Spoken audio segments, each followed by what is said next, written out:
Ini kita masih dalam kondisi waspada COVID-19 ya. Jadi jaraknya agak-agak jauh ya. Yang kita takut itu ini keterusan gitu. Biar udah enggak juga enakan jauh jaraknya gitu. Sebab penting buat kita wawasan sedikit. Segala sesuatu yang kita lazimkan itu jadi kebiasaan. Dan kita berapa bulan cara sembahyang kita kayak begini, berapa bulan cara sembahyang kita kayak begini. Udah 6 bulan cara sembahyang kita kayak begini. Akhirnya renggang tuh biasa. Gitu loh. Akhirnya renggang tuh biasa gara-gara kita biasain terus gitu. Emang kan kesalahan yang diulang-ulang jadi kebenaran kan? Betul nggak? Kesalahan yang terus dikerjain jadi benar. Maka orang yang rutin melakukan kesalahan diingetin kagak bakal bisa. Itu sebabnya orang yang korupsi paling susah dibilangin karena dia korupsi udah bertahun-tahun. Gitu. Nah, kita doa aja sama Allah mudah-mudahan segera beres nih ginian ya supaya kita sembayangnya bisa normal lagi ya. Nggak kayak begini. Nggak enak banget sembayang renggang gitu jauh. Baik, bismillahirrahmanirrahim. Assalamualaikum warahmatullahi wabarakatuh.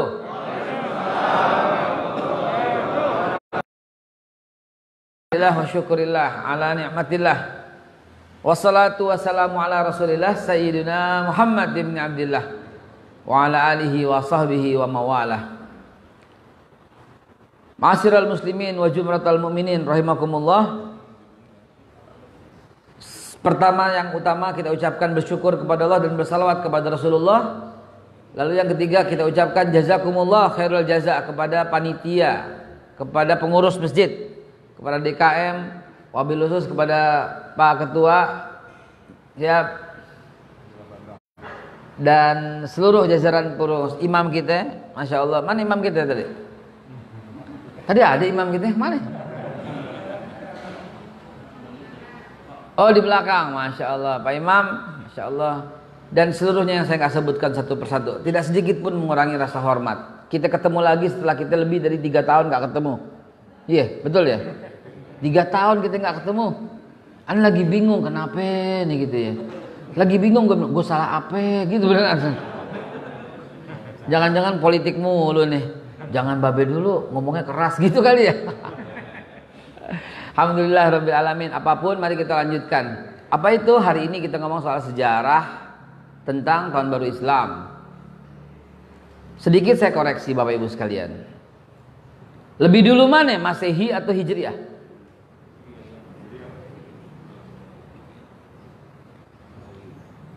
Lebih dulu mana?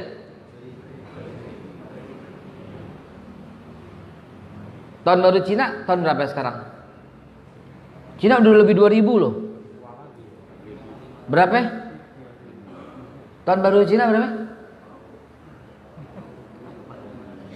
Ente bukan. Matanya agak sipit. Lebih dulu mana? Sama Islam.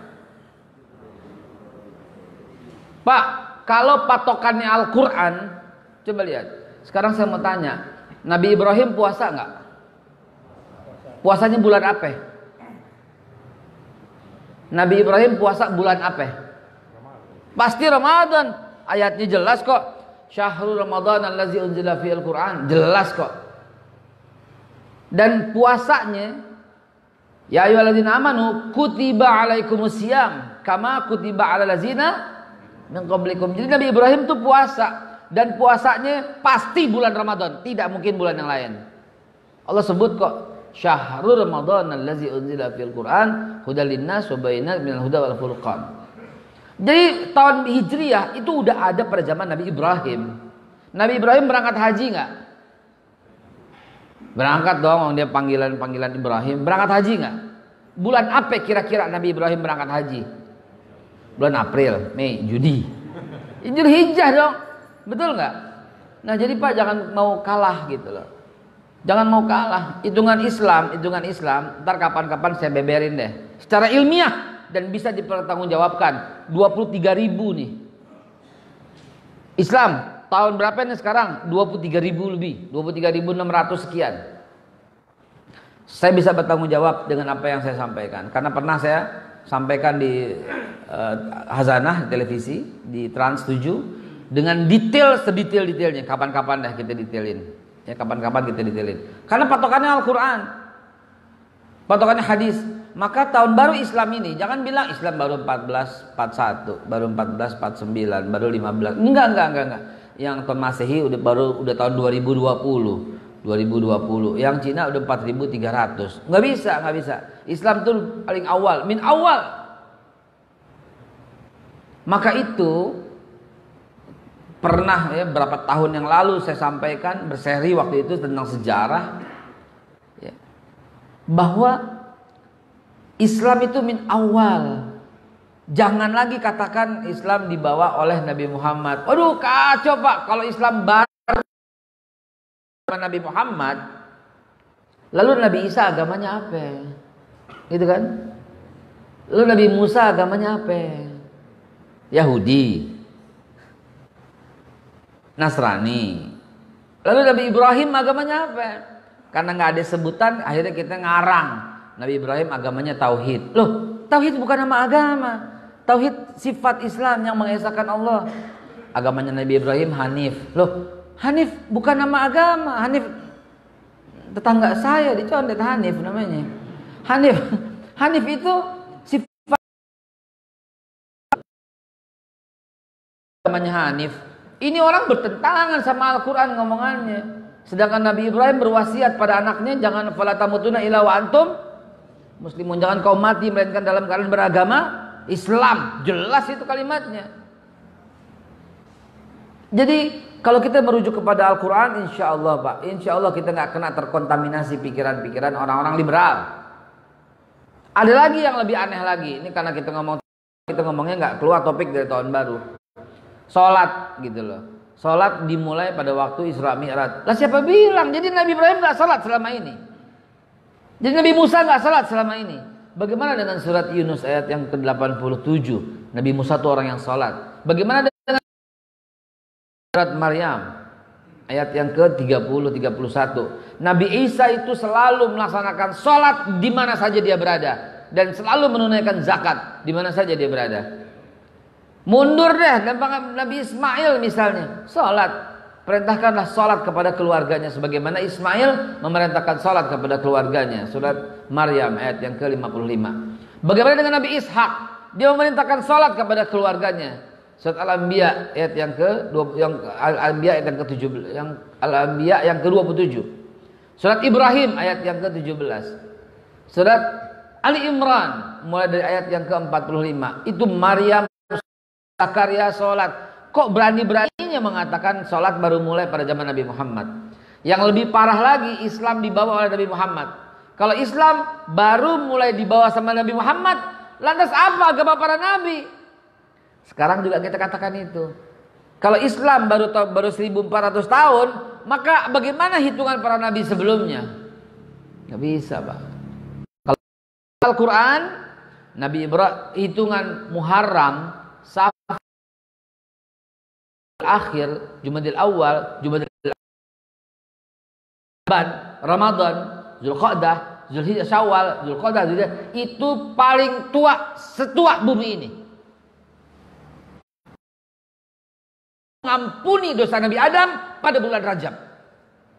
Begitu dalam kitab kita baca. Allah menyelamatkan Nabi Nuh juga demikian. 10 Muharram. Bentar lagi kita peringatin. Kalau kita buka kitab, demikianlah kita makin kagum. Itu kenapa? Memang kagak dihitung. Dihitungnya mulai Rasulullah hijrah dari Mekah ke Madinah, begitu. Emang orang dulu nggak pentingin tahun Pak. Orang dulu nggak pentingin tahun. Orang sekarang yang pentingin tahun. Orang tua kita aja kita tanya lahir tahun berapa? Sebelum Jepang masuk kemari deh, gitu kan? Bener nggak? Orang tua kita tanya begitu. Kakek lahir kapan? Waktu pas Gestapo misalnya begitu. Pasti begitu. Jadi Rasulullah lahir kapan? Ikut-ikutan akhirnya kita. Tahun gajah. Gitu kan? Rasulullah lahir tahun 53 sebelum Hijriah hitungannya. 571. Clear kalau begitu. Kalau tahun gajah, jangan lagi sebut-sebut deh tahun gajah. Kita sebut Rasulullah lahir 23 bulan April tahun 571. Bertepatan Rabiul Awal tahun 53 sebelum Hijriah. Gitu aja. Jelas sekali. Karena patokannya Hijriah adalah awal mula. Namun yang saya mau sampaikan di sini dalam rangka memperingati tahun baru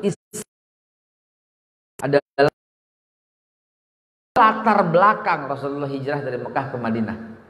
Begitu. Apa latar belakang? Ini yang kita mau diskusikan pada pagi hari ini. Bismillahirrahmanirrahim. Jamaah sekalian dimuliakan Allah, izinkan saya cerita. Naudzubillah, tsumma naudzubillah, saya berlindung kepada Allah untuk merasa bisa. Enggak. Ini cuman kebetulan diundang aja. Jadi saya bicara begini. Sebelum Rasulullah sallallahu alaihi wasallam hijrah, ada sebuah peristiwa yang mendahuluinya. Apa itu? Peristiwa penting sebelum hijrah, Isra Mi'raj Nabi kita Muhammad sallallahu alaihi wasallam. Mari kita ambil hikmah. Hijrah itu momentum. Hijrah itu patokan. Hijrah itu tonggak. Hijrah itu mulai. Hijrah itu start. Hijrah itu adalah perjuangan. Itulah yang terjadi.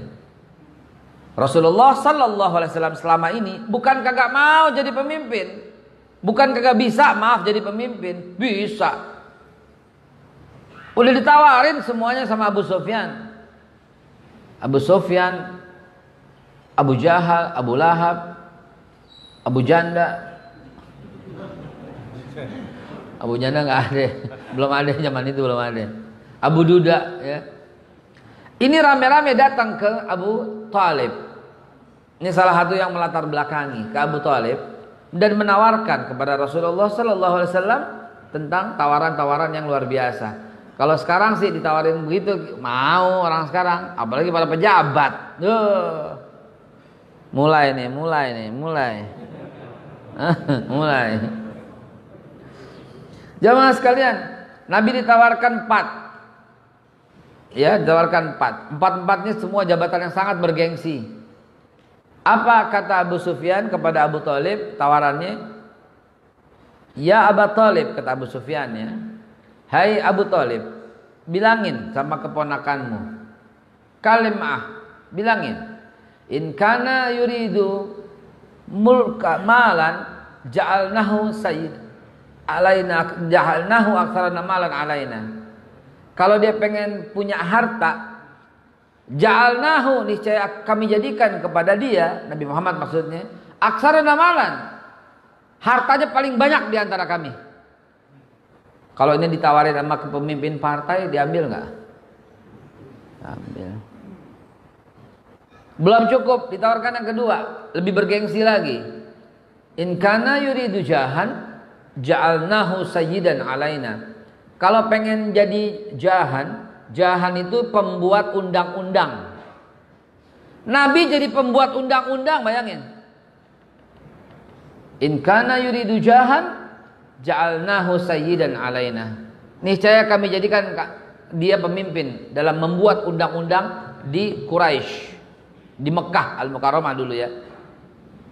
Yang ketiga ditawarin lagi, merubah sistem, jadi raja sekalian. In kana yuridu mulkan malaknahu alaina. Kalau dia pengen jadi raja, niscaya kami jadikan dia raja. Kira-kira orang sekarang ditawarin jadi paling kaya nomor 1, sekaligus yang buat undang-undang, sekaligus jadi raja, enak gak kira-kira itu? Kalau Nabi kepengen, kalau itu yang Nabi kejar, dia ambil sama Nabi. Tapi Nabi Muhammad bukan oportunis. Bahkan tawaran yang keempat lebih bergengsi lagi. In arada sultan atainahu mafatihal Ka'bah. Kalau pengen jadi sultan, aku kasih kunci-kunci Ka'bah. Kurang apa coba? Nah Bapak Ibu sekalian, ini yang salah dalam perjuangan kita. Ini yang salah. Kepengen menjadi pemimpin. Nggak ada dalam Islam seperti itu. Adanya rahmatan lil alamin. Maka ntar automatically Allah kirim pemimpin yang bijak. Otomatis itu. Simsalabim, alabrakadabra, jadi gitu pemimpin. Kagak. Nggak begitu, saudara. Rasulullah jadi nih. Dan Rasulullah mengikuti para pendahulunya. Siapa misalnya? Nabi Allah Musa misalnya. Nabi Musa, Pak, kalau kita buka sejarah, Nabi Musa ini kan anak angkatnya Fir'aun. Betul ya? Dan Fir'aun nggak punya anak kan? Nggak punya anak, dia mandul. Ya. Nabi Musa diem aja, tenang, santai, jangan ngelawan. Ntar gue jadi pemimpin pas dia mati, gitu kan? Betul nggak? Kalau Fir'aun mati, gue jadi pemimpin, begitu kan? Pewaris tahta. Tapi nggak ada, Pak, dalam Islam seperti itu, Pak. Islam itu mengajarkan kulil haq walau kana murran. Nggak ada dalam Islam seperti itu. Maka itu dia membenarkan si ayahnya, ayah angkatnya tanda kutip itu, dengan mengatakan la ilaha illallah. Karena itu sebenarnya merdeka. Karena ini kita baru tanggal 19 ya, 20 ya, oh 20, kita baru 3 hari merdeka nih. Ya, baru 3 hari memperingati kemerdekaan. Oh baru 3 hari merdeka. Baru 3 hari memperingati kemerdekaan. Nah, jamaah sekalian, begitu juga Nabi Ibrahim. Kalau Nabi Ibrahim kepengen, Nabi Ibrahim ini ring 1, Pak. Ring 1. Orang istana gitu loh. Kok kalau kita sebut ring 1 kayaknya gimana ya? Hah? Kayaknya nggak enak ya. Nabi Ibrahim alaihissalam ini keluarganya yang buat patung untuk Namrud. Iya kan? Dia dekat sekali sama raja. Jadi ya udah tenang, kalem, gitu aja kan mestinya kan? Nggak bisa, Pak. Dalam Islam nggak ada strategi kayak begitu, nggak ada dalam Islam. Balik lagi kita sama Rasulullah. Rasulullah ditawarin begitu. Kalau Rasulullah ambil jadi. Kalau Rasulullah Sallallahu Alaihi Wasallam kepengen, nah ini kesempatan.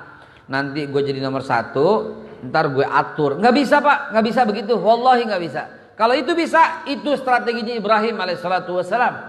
Kalau itu bisa, itu diambil strategi Nabi Musa. Bukankah pada waktu tenggelam laut, Fir'aun dan bala tentaranya musnah? Betul? Balik aja ke Mesir. Jadi raja nggak Nabi Musa? Jadi dengan pasukan, dengan Bani Israel yang dia pimpin. Coba.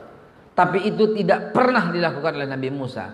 Nabi Musa tetap lillahi kalimatillah. Tetap. Begitu juga Nabi Muhammad SAW.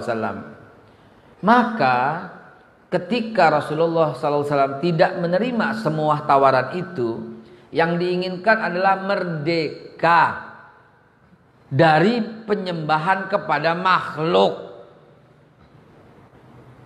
Itu loh. Makanya kalimatnya la ilaha illallah.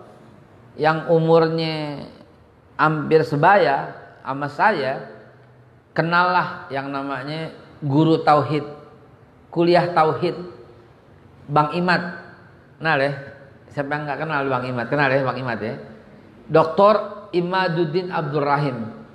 Beliau dulu menjadi ikon gitu loh, menjadi ikon. Selevel sama beliau itu kayak Nurholis Majid gitu ya. Nah itu selevelan lah gitu. Nah dia berdebat tuh dalam mendefinisikan la ilaha illallah. Masih ingat definisinya? Kalau Kiai Haji Nurholis Majid mengatakan tiada Tuhan selain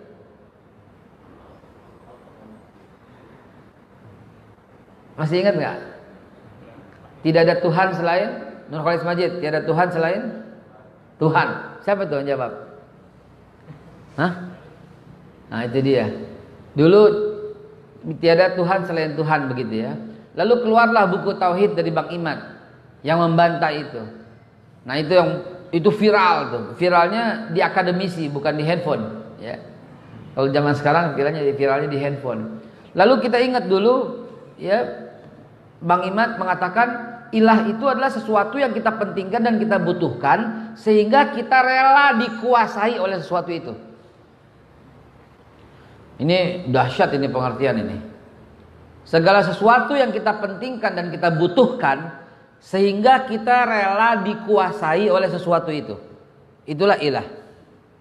Maka itu la ilaha illallah beresiko. Beresiko bagi orang yang paham. Allahu Akbar itu beresiko bagi orang yang paham. Kalau kita buka dalam kitab Qashasul Anbiya, Nabi Ibrahim itu nggak pernah nyembah berhala, Pak. Seumur hidupnya Nabi Ibrahim tidak pernah nyembah berhala. Pertanyaannya, timbul konflik nggak ketika dia tidak sembah berhala kepada Namrud? Nggak timbul konflik. Kapan konfliknya kepada Namrud? Ketika dia meneriakkan kalimat la ilaha illallah, baru timbul konflik. Karena Namrud tersinggung dengan kata-kata itu. Coba perhatikan, Pak. Ini mantik nih. Ngajinya mantik bayan, logika nih. Ya. Coba buka dalam kitab. Nabi Musa pernah nggak mengatakan Fir'aun itu Tuhan? Nggak pernah. Tidak pernah. Konflik nggak Nabi Musa sama Fir'aun? Belum konflik, Pak. Kapan konfliknya? Ketika Nabi Musa mengatakan la ilaha illallah. Ntar saya bawa ke hijrah nih pengertian. Kalau nggak ngomong itu nggak apa-apa. Silahkan hidup di istana. Juga Nabi Isa, begitu juga Nabi kita Muhammad Sallallahu Alaihi Wasallam, Al-Amin, calon pemimpin. Pemimpin Quraisy berikutnya udah ditunjuk, Muhammad bin Abdullah bin Abdul Muthalib. Nggak ada orang yang nggak percaya sama beliau. Nggak ada. Beliau bangkir pertama di dunia. Karena semua orang berhubungan uang dengan Nabi Muhammad. Beliau kepala pegadaian pertama di dunia. Karena semua orang yang mau berangkat keluar Quraisy menitipkan emas dan barang dagangannya ke rumah Nabi Muhammad SAW. Beliau mengatasi masalah tanpa masalah. Kayak pegadaian dong. Beliau eksportir dan importir pertama di dunia. Karena beliau membawa barang-barang dagangan orang Quraisy keluar kota Mekah dan beliau memasukkan barang-barang luar Mekah masuk ke dalam Mekah. Ini Rasulullah. Kalau kita membuka dari sisi yang lain, beliau yang pertama kali meletakkan jaminan untuk asuransi, tapi syariah ya, bukan yang konven ya. Kenapa? Karena ketika keluarganya wafat karena perselisihan, maka dia harus ditanggung oleh yang keluarga yang ini. Berarti asuransi kematian. Maaf, bukan saya ngajarin asuransi, bukan. Tapi beliaulah yang pertama kali melakukan konsep itu. Ketika mau dalam perjalanan, karena kita nggak tahu selamat apa tidak, karena gelap, karena gurun,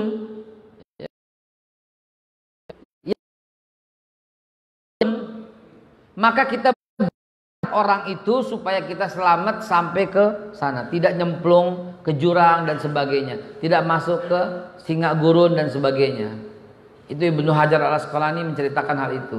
Itu disebut kalau sekarang asuransi kecelakaan begitu. Bukan saya ngajarin asuransi, tapi beliau udah ada konsep seperti itu pada Nabi Muhammad SAW. Yang lagi saya ceritakan betapa cerdasnya Nabi itu melampaui zamannya. Ntar saya bawa ke masuk perjanjian Madinah yang ditiru habis PBB dalam Declaration of Human Rights, yang ditiru habis oleh perjanjian Jenewa, yang diciplak habis dengan bahkan ditiru Pancasila dan Undang-Undang Dasar 45 kita.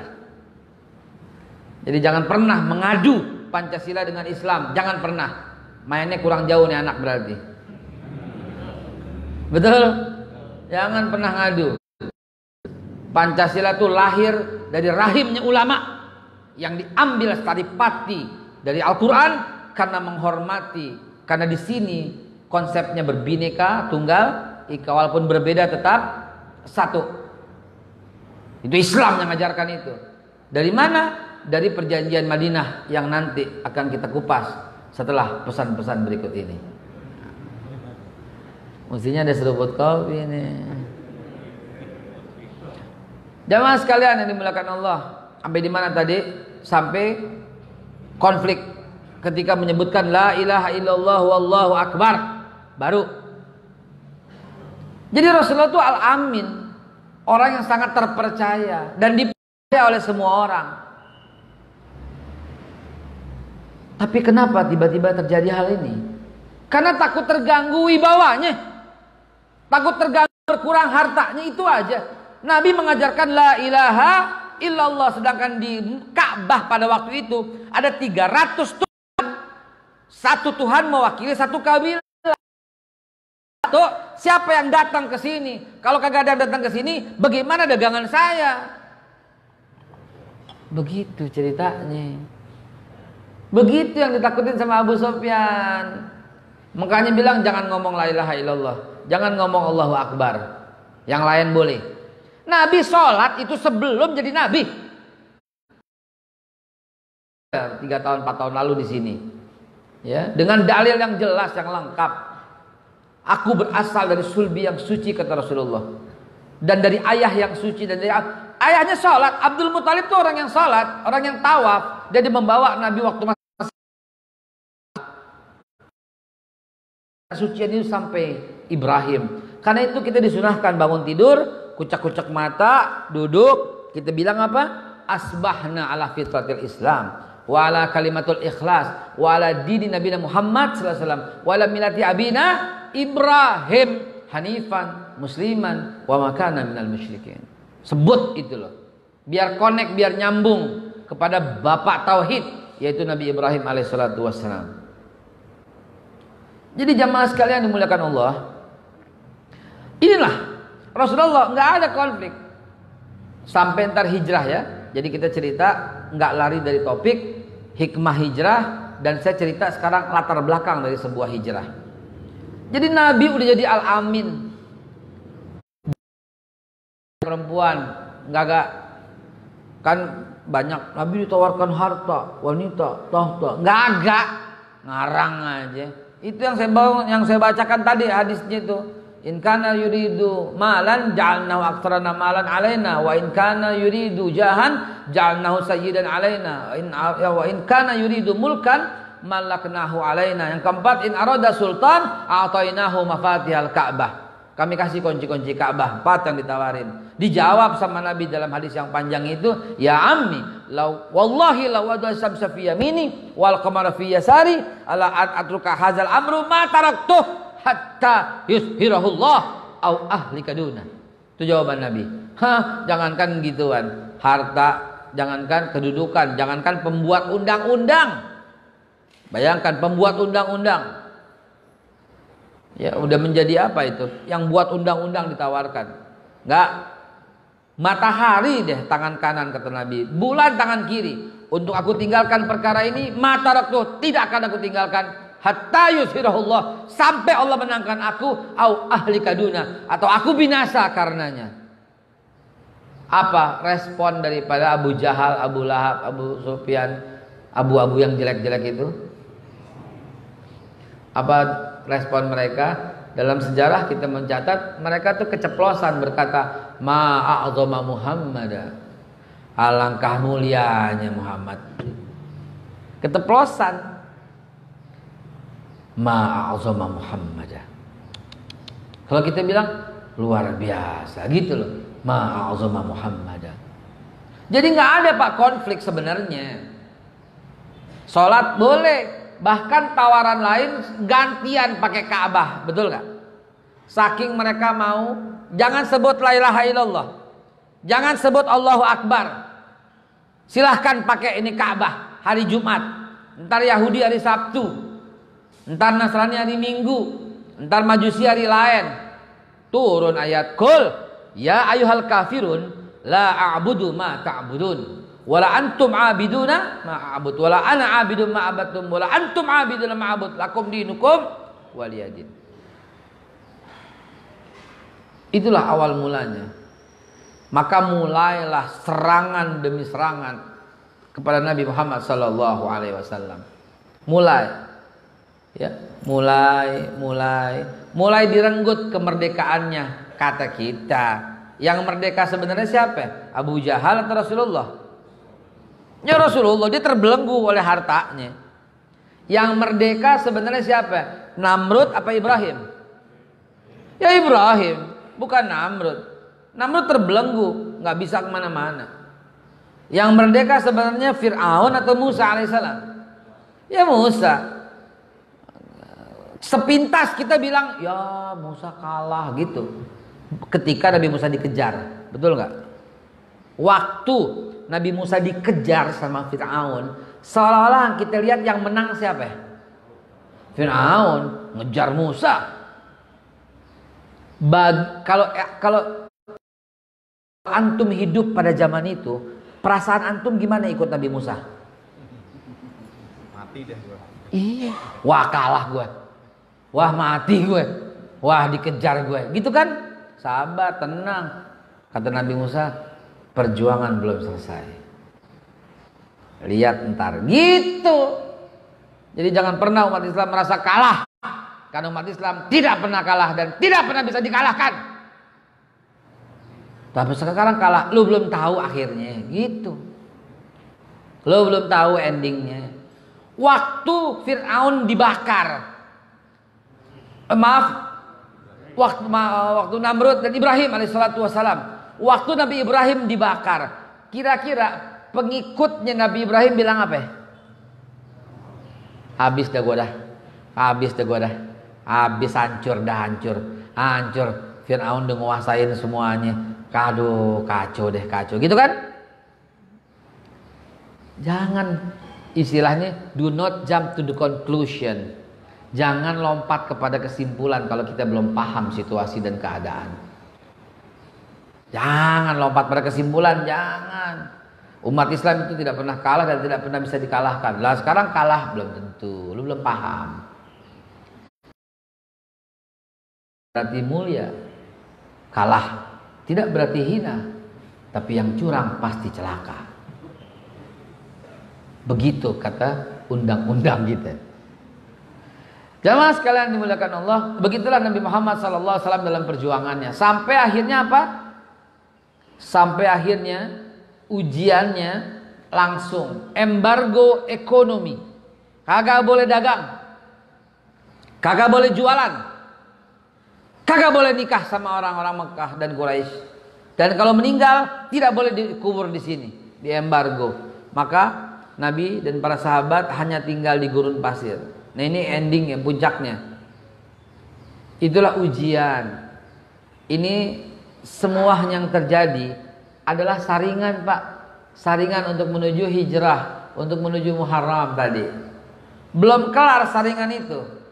Belum kelar. Disaring lagi dengan Isra dan Mi'raj. Mana mungkin bisa dicerna oleh akal, kok bisa nembus Sidratul Muntaha. Tadi malam bersama kami, kata para sahabat. Lah kok bilang udah sampai ke Masjidil Aqsa. Pagi-pagi udah bersama kami lagi, kapan perginya? Karena ke Masjidil Aqsa 20 hari perjalanan, bolak-balik 40 hari baru sampai lagi. Lah Nabi ngakunya baru tadi malam ke Masjidil Aqsa. Yang bener aja gitu kan. Ini tahun duka cita ini. Tahun embargo. Pamanda yang saat ini selama ini melindungi wafat. Khadijah yang selama ini melindungi wafat. Tambah. Ini apa ini? Kok begini? Saudara sekalian, Allah firmankan nggak begitu. Allah firmankan, a'udzu bisyaitonir rajim, am hasibtum an tadkhulul jannah walamma ya'tikum masalul ladzina khalau min qablikum masatumul ba'sa wad-dharra wa zulzilu hatta yaqula rasul wal ladzina amanu ma'hum mata nasrullah ala inna nasrullahi qarib. Ya. Kita juga begitu, Pak. Ini disaring oleh Allah Subhanahu wa taala. Isra Mi'raj dengan segala macam kemujizatannya ini juga merupakan saringan. Saringan mana yang benar-benar yakin, mana yang benar-benar enggak yakin. Pergi, minggir. Kenapa? Kita mau hijrah. Ini hikmahnya. 1 Muharram. Kita mau hijrah. Awal mula perjuangan. Tonggak untuk berjuang. Kalau di dalamnya ada orang-orang oportunis, maka perjuangan tidak pernah bisa dimenangkan. Kalau di dalamnya ada orang-orang munafik, maka perjuangan Islam tidak akan pernah bisa mencapai titiknya. Karena itu disaring dulu dengan embargo, disaring dulu dengan Isra Mi'raj. Jadilah krem de la krem. Jadilah apa krem de la krem? Inti daripada inti. Jadilah sari patinya ini. Ini Pak, walaupun sedikit mampu menggetarkan takut di hati orang Quraisy. Kalau sekarang umat Islam nggak ditakutin, bahkan dihina, ulamanya dicaci, ulamanya dimaki, habaibnya dicekal, nggak ada yang takut sama umat Islam. Dulu Pak, ya Rob, di zaman Sultan Al-Fatih aja tahun 1400-1500, umat Islam itu mampu menggetarkan dunia. Apalagi zaman Umar bin Khattab. Zaman Umar bin Khattab, musuh nggak pernah berani berhadapan, mereka lari minggir. Jangankan musuh, setan kata Nabi yang nggak kelihatan pasti minggir sama Umar bin Khattab. Rasulullah bersabda, Inna syaitanu la yafiru min dhilli Umar. Sesungguhnya setan lari ngibrit daripada ketemu Umar bin Khattab. Rasulullah, Masya Allah, musuh perjalanan 40 hari udah takut mau ketemu Nabi Muhammad SAW. Kenapa Abu Jahal tak pernah berani menghadap, menggigil ketemu Nabi? Abu Lahab, Abu Sufyan, Abu Jahal itu menggigil ketemu Rasul, makanya pakai Abu Thalib untuk menyampaikan pesan-pesan itu. Betapa wibawanya. Jangankan manusia, hewan pun mengucap salam kepada Rasul. Jangankan hewan, semak belukar pun merebahkan dirinya ketika Rasulullah lewat. Shallu ala Nabi Muhammad. Kan dulu ada lagunya, Ebit, ya. Sekarang nggak ada lagu-lagu kayak begitu ya. Sekarang apalagi anak-anak sekarang lagunya Cho Minh Ho, apa? Cho Minh Ho, Korea apa? Ya Minh Ho lah gitu. Melehok gitu ya. Batu-batu kata Ebit seperti menyingkir sebelum dia lewat, sebelum ya apa berjalan gitu ya. Semak-semak seperti menguak sebelum dia lewat, sebelum dia nggak ada apa lagunya. Mana gitu kan? Dia lelaki gagah perkasa, dia lelaki ilham dari sorga, dia lelaki yang selalu berkata gitu ya. Ya kan? Shallu ala Nabi Muhammad.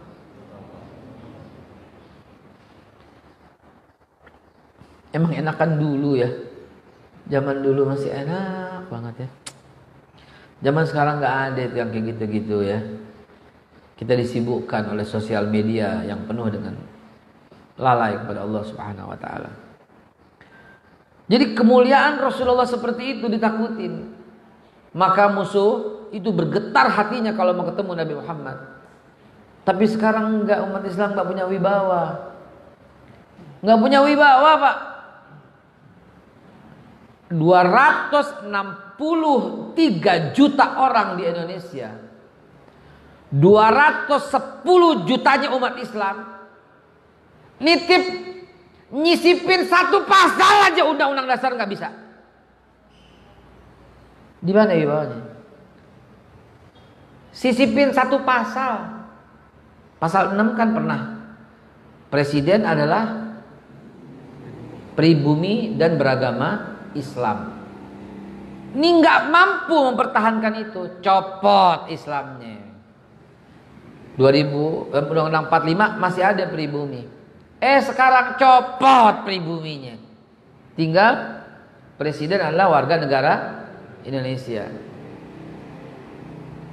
Coba, apa nggak berbahaya? Apa nggak ada rasa nasionalisme yang dalam? Nggak ada dalam Islam. Orang yang nggak ada nasionalismenya bawa sini kemari. Enak aja. Islam nggak kenal nasionalisme. Hubbul watan itu minal iman. Cinta tanah air itu sebagian dari iman. Ada lagi orang yang berkata, orang yang berjuang untuk negara itu matinya nggak mati syahid. Bawa sini orangnya, sini gue bilangin. Rumah lo nih, rumah kita nih, rumah kita kemasukan maling. Lalu kita berantem sama tuh maling, kita yang mati. Dalam Islam, dalam hadis sahih, kita mati syahid nggak? Mati syahid nggak? Mempertahankan rumah kita aja mati syahid, apalagi mempertahankan negara buat 200 hidupnya 260 juta orang. Apalagi mempertahankan harta benda yang ada dalam bumi Indonesia. Ini anugerah Allah untuk orang yang tinggal di situ. Amanah Rasulullah 20% untuk orang miskin. Ayo buka Baprikas. Harta yang ketemu di bawah di perut bumi, berapa hak orang yatim, orang miskin, berapa haknya? 20%. Kalau itu diterapkan, makmur nggak Indonesia?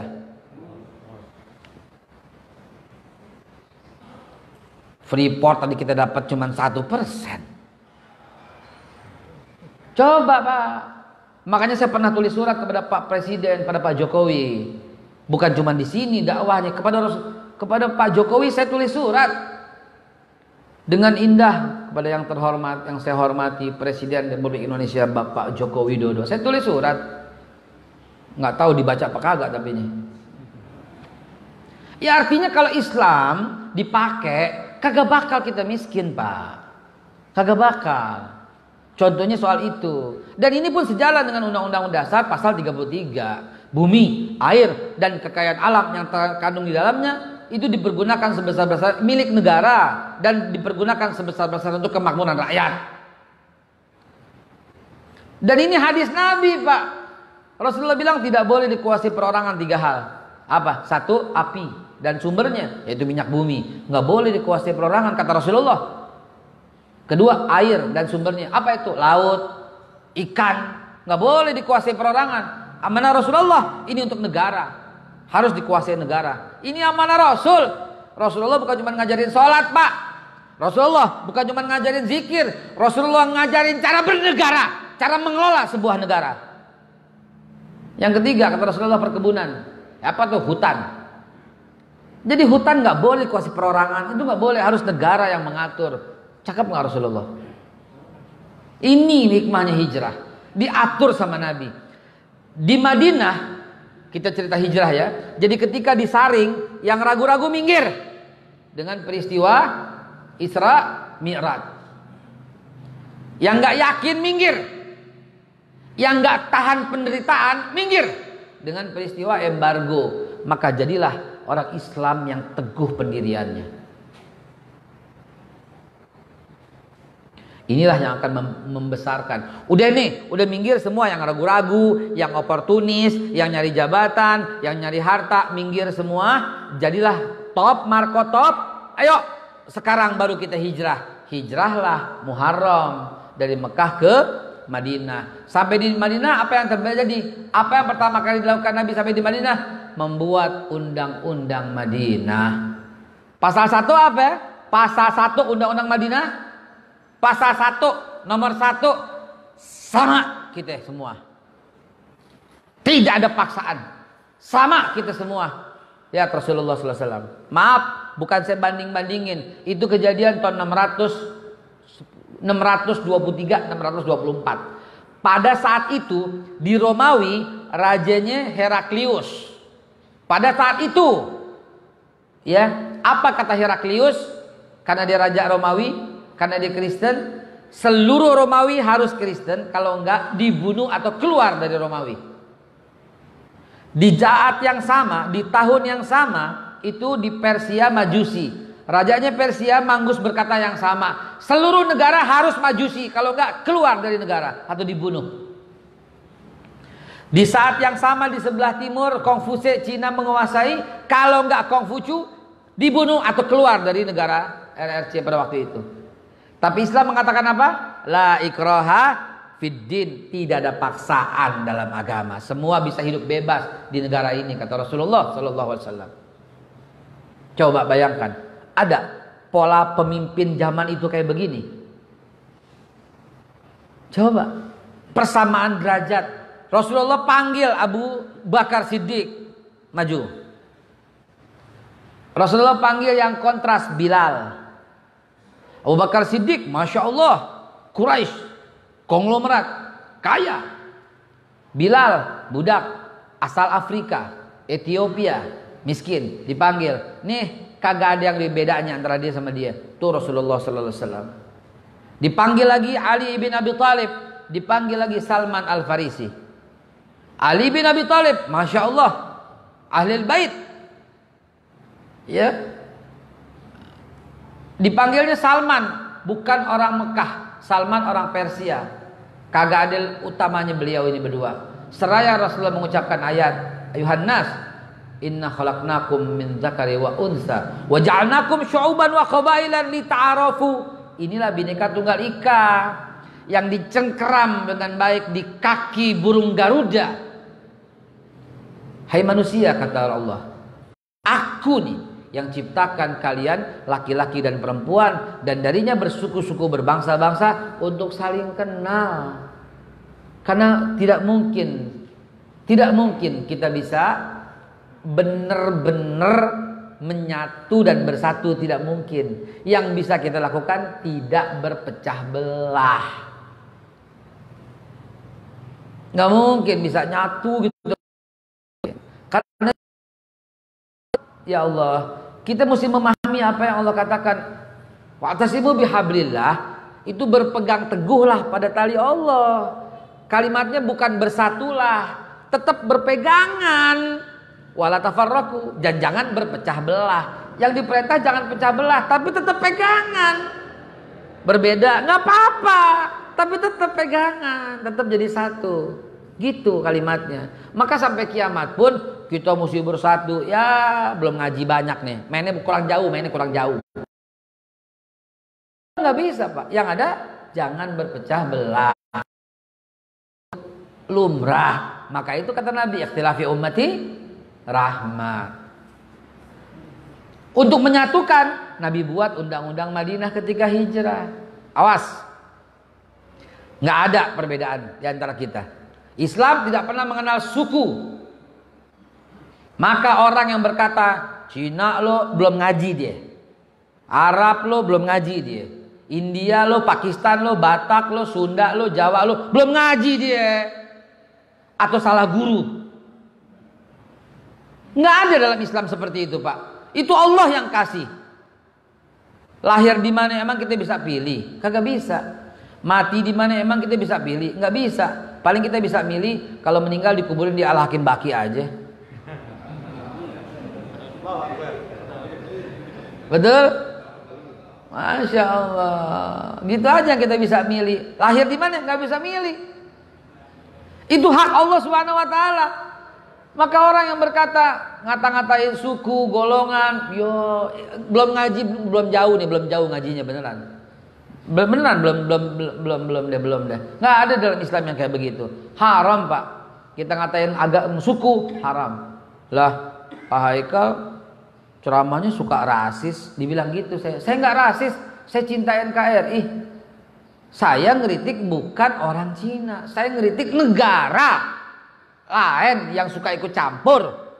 Gitu. Sampai kita merasa tidak berdaulat karena diatur sedemikian rupa, itu bukan rasis. Enak aja rasis. Nggak ngerti agama dong orang yang rasis itu. Pemecah belah dong yang rasis kayak begitu. Jadi itu pasal 1 Piagam Madinah. Ini kita bicara Rasulullah. Pasal 2-nya apa? Jadi nomor 1 keadilan. Sama rata. Nomor 1. Kok nggak ketuhanan? Mulai masuk Pancasila nih. Hah? Ditaruh di atas, di luar daripada pasal. Bismillahirrahmanirrahim. Min Muhammad Rasulullah. Itu di awal. Nah itu diterjemahkan paling atas oleh Mr. Muhammad Amin. Dengan menggunakan kalimat ketuhanan yang Maha Esa. Pak Supo mau bikin nomor 3 ketuhanan.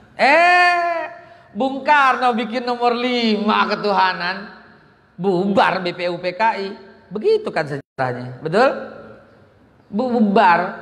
Dr. Rajiman Wedyo Diningrat tidak dipakai lagi, yang dipakai panitia 9, ketuanya Bung Karno, anggotanya Bung Hatta, Pak Yamin, Pak Muzakkar, Haji Agus Salim. Siapa lagi?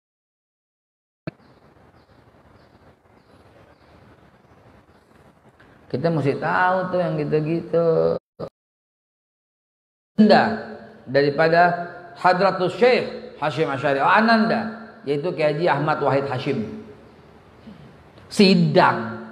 Dan yang saya bawakan ini adalah pidato Ahmad Wahid Hashim tanggal 18 bulan Agustus tahun 1945. Itu pidatonya. Negara kita, kata Pak Wahid Hashim, kalau ada Pak Ahmad Wahid Hashim, silakan dibuka di autobiografi Hadratus Syekh Hashim Asy'ari. Negara kita, kata beliau pidato, saat ini kurang lebih Muhammad sallallahu alaihi wasallam dalam mendirikan negara Madinah. Di sini ada suku yang berbeda, di sini ada bangsa yang berbeda, ada agama, ada hal-hal yang berbeda. Maka itu diusulkanlah Pancasila dengan sila pertama ketuhanan yang Maha Esa.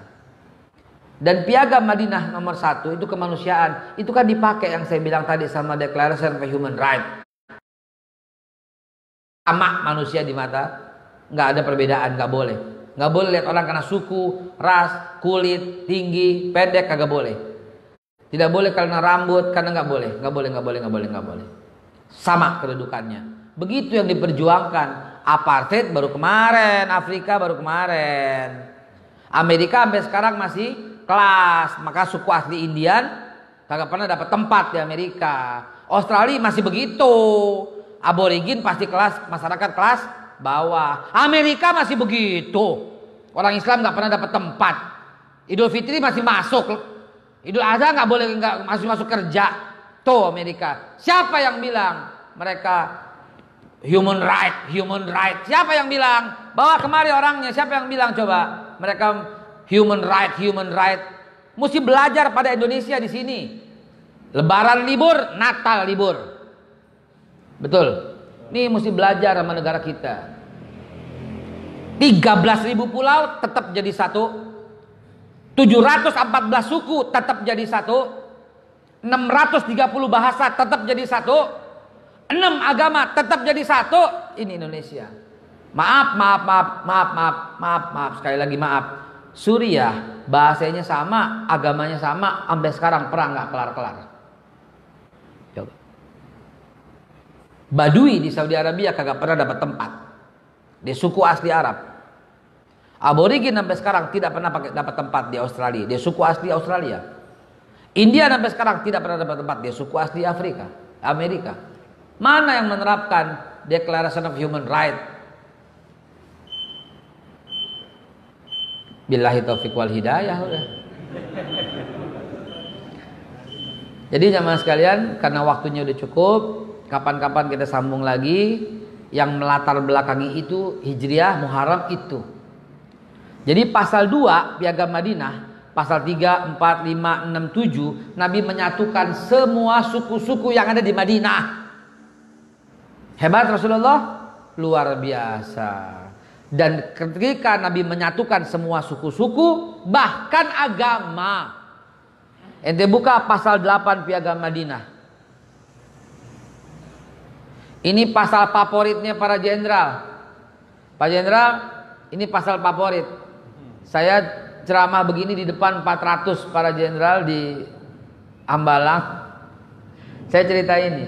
Apa pasal itu? Apabila negara dalam bahaya, kata Rasulullah, apabila negara dalam bahaya, maka umat Islam maupun yang bukan Islam yang tinggal di Madinah harus bersatu padu untuk melawan orang yang mengganggu negara Madinah. Bela negara, itu konsepnya Rasulullah SAW. Inilah diterjemahkan dengan kalimat Persatuan Indonesia. Pasal berikutnya, apa yang Rasulullah bilang? Apabila ada satu kesepakatan antara umat Islam dan bukan Islam, Di mana kesepakatan ini membawa kebaikan buat Madinah Al-Munawwarah, maka semuanya mesti ikut pasal ini, mesti ikut perjanjian ini. Inilah yang diterjemahkan dengan cakep kalimatnya dari Pak Yamin dan Pak Wahid Hashim. Kerakyatan yang dipimpin oleh hikmah, kebijaksanaan dalam permusyawaratan perwakilan. Luar biasa. Oh, kama qala Rasulullah sallallahu alaihi wasallam, saya mesti disiplin. Begitu bunyi sebenarnya udah selesai. Maka saya cukupkan sampai di sini. Kita salat sunat syuruk. Mau tanya jawab boleh. Kalau nggak ada yang tanya jawab, udah, gue pulang, beres begitu. Boleh dong. Silakan. Hadanallahu wa iyyakum ajma'in. Astaghfirullah rabbal baraya, astaghfirullah minal khataya, astaghfirullahal azim. Fadhalu. Ada yang mau bertanya?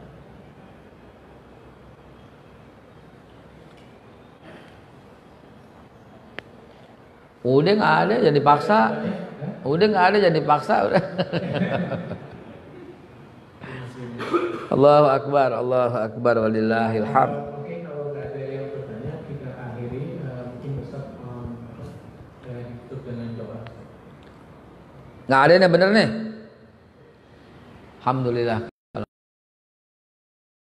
Apa yang saya sampaikan, insya Allah mudah dicerna, mudah diserap. Sebuah hikmah yang sangat besar dari perjalanan Rasulullah sallallahu alaihi wasallam dari Mekah menuju Madinah. Di Madinah membuat undang-undang. Berikutnya adalah tentang negara. Apa kata Rasulullah dalam piagam itu kelanjutannya? Orang-orang Madinah, orang-orang yang bukan orang tinggal di Madinah harus melapor kalau dia masuk atau keluar negara Madinah. Bayangkan, paspor, visa sudah diterapkan oleh Rasulullah sallallahu alaihi wasallam pada zaman itu. Jangan-jangan kita baru dengar nih. Hah? Jangan dong. Ini penting. Rasulullah bukan cuma ngajarin wudhu.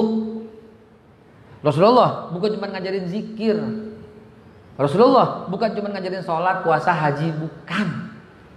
Rasulullah mengajarkan cara hidup bernegara. Rasulullah diutus bukan cuma buat orang Islam.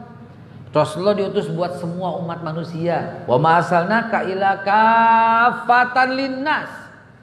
Tidak aku utus engkau wahai Nabi kecuali untuk seluruh umat manusia. Quran bukan cuma kitabnya orang Islam. Al-Baqarah 185. Hudalin nas, Quran itu petunjuk buat semua umat manusia. Tuh Quran. Maka kita perluas wawasan kita betapa hebat dan dahsyatnya Rasulullah. Dan hari ini dalam rangka memperingati 1 Muharram, kita makin faham bahwa 1 Muharram adalah tonggak menyingkirnya orang-orang yang punya kepentingan, orang-orang yang numpang hidup dalam Islam. Menyingkir. Yang kita perlukan orang-orang yang menghidupkan Islam. Menyingkir oportunis, nyari jabatan, nyingkir. Yang kita perlukan orang-orang yang berjuang lillahi kalimatillah. Mudah-mudahan Allah jadikan kita orang-orang yang berjuang untuk Islam, demi Islam, dan untuk menjayakan agama Islam. Amin ya Allah ya rabbal alamin. Subhanakallah bihamdi subhanahu wa bihamdika asyhadu an la ilaha illa anta nastaghfiruka ya Allah, nastaghfiruka ya Allah. Bangsa kita memerlukan orang yang bertakwa. Maka kita doa kepada Allah Subhanahu wa taala, ala haziniyah wa likulli niyatin salihah wa ila hadratin Nabi Muhammadin sallallahu alaihi wasallam. Semoga Allah jadikan para pemimpin kita pemimpin yang bertakwa. Allah jadikan para menteri kita para menteri yang bertakwa. Allah jadikan para TNI dan ABRI dan polisi kita, Allah jadikan TNI dan Polri yang bertakwa. Orang-orang pejabat di negara ini Allah jadikan mereka orang yang bertakwa. Karena ya Allah ya Rabb, yang bisa menyelesaikan persoalan bangsa, yang bisa menjadikan jalan keluar dan mendapatkan keberkahan dari langit dan dari bumi tanpa diduga adalah orang-orang yang bertakwa. Wa may yattaqillah yaj'al lahu makhraja wa yarzuqhu bighairi hisab. Al-Haziniyah Al-Fatihah. A'udzubillahi minasyaitonir rajim. Siratal ladzina an'amta. Allahumma bihaqqil Fatihah wa bi karamatil Fatihah wa bi sirril Fatihah wa bil mu'jizatil Fatihah iftah lana abwaabal khair waj'alna min ahlil khair ya Allah ya farijal ya kashifal gham ya man yabdi yaghfir wa yarham Allahumma aslih dinana ya Allah wa aslih biladina Indonesia ya Allah baldatun thayyibatun wa rabbun ghafur subhana rabbika rabbil izzati amma yasifun wassalamu alaihi walhamdulillahi rabbil alamin billahi taufiq wal hidayah walafu minkum wassalamu alaikum warahmatullahi wabarakatuh.